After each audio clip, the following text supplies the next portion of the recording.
Hello everyone and welcome back to my channel. And this week I am going back to resin. So I'm giving Jesmonite just a slight pause for you. And I've bought these really lovely gold metal dishes. And I have 4 here, I think. And I'm going to be doing all 4 of them for you today. And what I'm doing now is I am selecting some colours and some embellishments to go with each of these crystals that I've already made. And actually I have like a big box of them and I'll pull them out when I need them. I also have a druzy insert which is done in reverse. That's to say that I've poured some resin on the top of the druzy insert and then peeled it off once it's cured. And I've also put some opal flakes in that. So I'm just going through my collection of pigment powders, the white aura box, some cracks, some flakes, and some shells. And once I've determined which goes with what and what I like best, I will go and prepare some resin.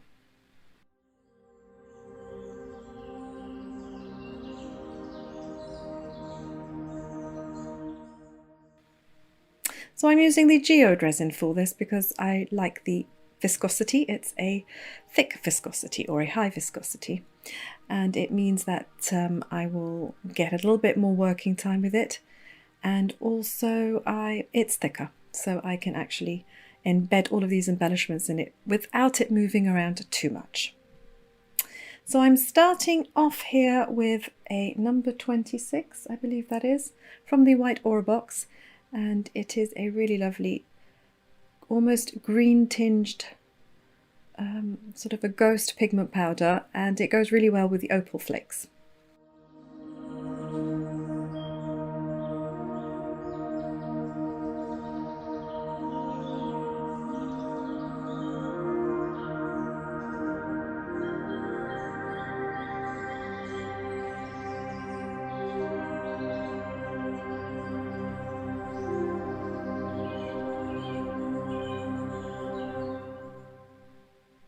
And once I get all of the colour in, I am gently and very gently going to drop my druzy insert right on the top of the resin.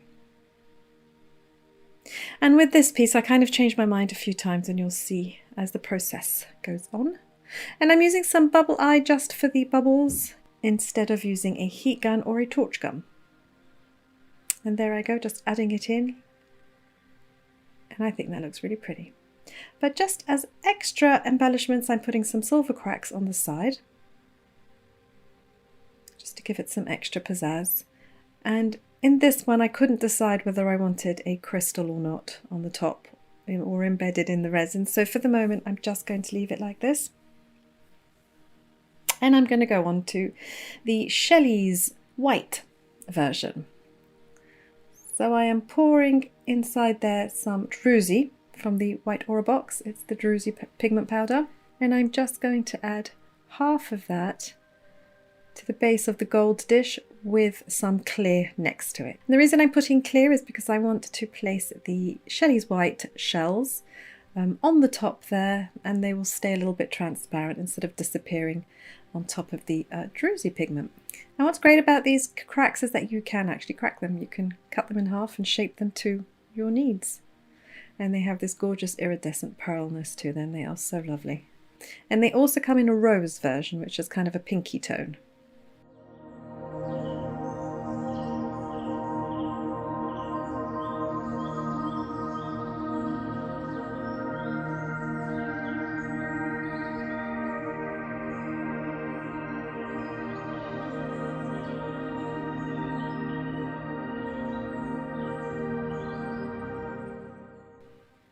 So any bubbles that you can, either use the bubble eye or you can use your torch gun.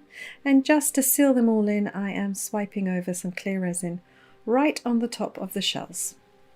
This does tend to make them move about a bit, so I will go in with some little mini forever sticks and just push them back into place.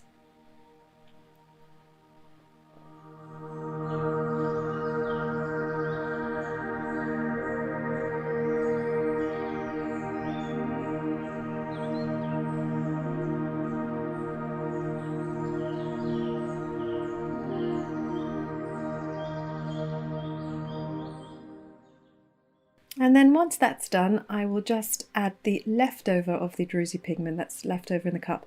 I'll put a little bit there where there is some clear space, and then just some trails on the top of the shells. Not too many because I don't want it to be buried underneath the druzy pigment. But just a little here and there will give it a real sparkle. And then gently I will take my crystal, and I'm going to place this kind of just like on the side, hold it a little bit so that it sinks down and it will kind of stop moving for a while. And then for the third dish, I am going to make 2 different pigments inside of those cups.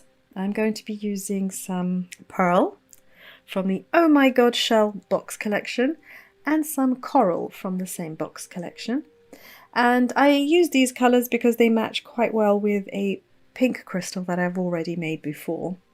And I thought the colours went together. So after I've mixed these properly, you can start to tell that my resin is starting to set. It's getting a little thick and gloopy.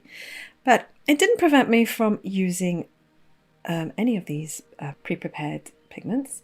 Just use my forever stick and scoop it up instead of pouring it in. Now I'm going kind of like fast version for you here because I'm not going to bore you with all the little mini details, but I think about maybe 40 minutes has already gone past, and this is just my 3rd out of 4 dishes. So I'm just going to put some clear wherever there isn't any of the coral or the pearl, and then I'm going to do a rolling technique. It's been done before lots and lots of times. It's just simply you take your dish or your tray or whatever it is that you have, and you're going to swirl it around until you get your desired pattern. And I'm being careful not to go too far up the sides of those gold dishes, because as you can see I haven't taped them off.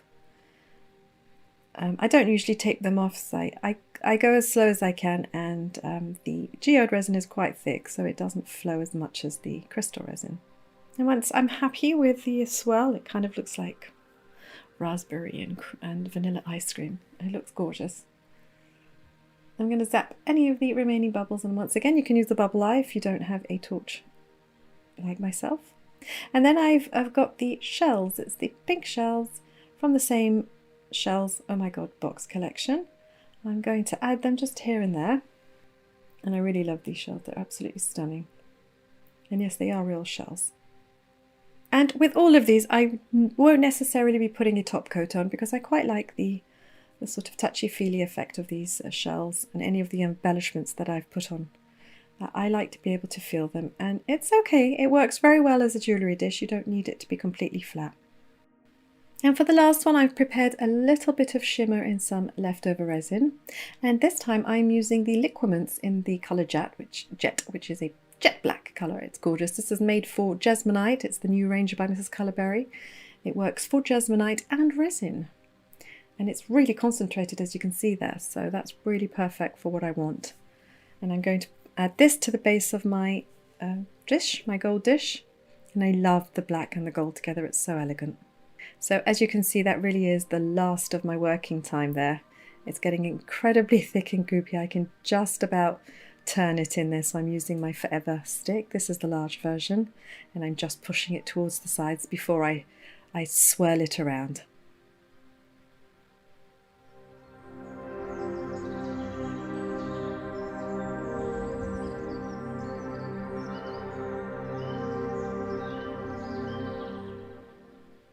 But I do eventually get there, and there was just a little bit of, I don't know if it was dirt or dust or maybe some other crack that fell in there. So I've just poked that out, and I am using the shimmer, and I'm swiping it across the surface, just a little here and a little there.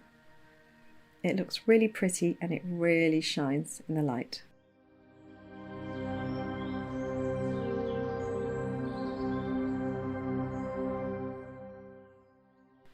A quick zap of my torch, and then I'm going to arrange my black crystals on the top there. So here they are. They actually broke apart, but that's not a problem because since they're going in resin, I don't need to glue them before. I can just stick them straight in the resin in the position that I want. That's the little piece that fell off at the back, and push it into place.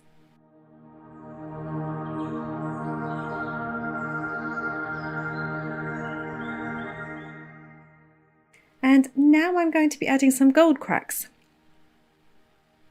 And I love these gold cracks, they're really pretty. And I'm just using my little mini forever stick.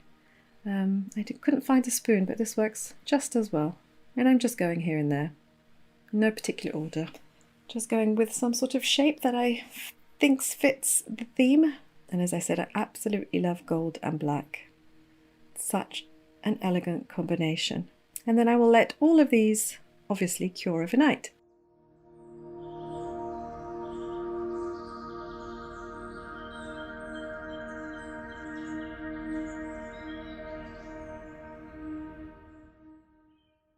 Now I came up with a dilemma with this one. I didn't like the way it was, so I pulled it back and I got out another, oh my god, the magic box, and I have used the green version of these gorgeous glitters. Kind of 3D glitters in all different shades of green, and I think it went really well with this. And so I couldn't quite make up my mind whether it was enough. I'm not sure. So I got out a couple of leftover crystals. This one has kind of a green tinge to it. I like it, but then I'm thinking the black looks much more elegant with it. So I kind of played around for a bit and I still couldn't make up my mind. So eventually I'm just going to leave it as it is, and if I change my mind, tomorrow morning, once it's all cured, I can just prepare a little more resin and add it to the underneath and let that cure so that they solidify together. So here are the final versions of these jewellery dishes. They're really practical. You can actually put rings on them. You can drape your bracelets or your necklaces over them. You can use them as an entryway ring dish or your key dish. So you just pop your keys in on your way in or your way out of the house. And if any of my ideas has inspired you to make your own, do tag me on any of your social medias at edna.vargan.art. and I will be delighted to tag you back in one of my stories. So that's the end of this tutorial. I hope you've enjoyed it. Thank you all so much for watching. If you have any comments or you just want to say hello, leave me a comment down below under this video. And do join me on Instagram, where I post daily reels and stories to inspire you. I wish you all a great week, take good care of yourselves, and I'll see you in my next video. Bye!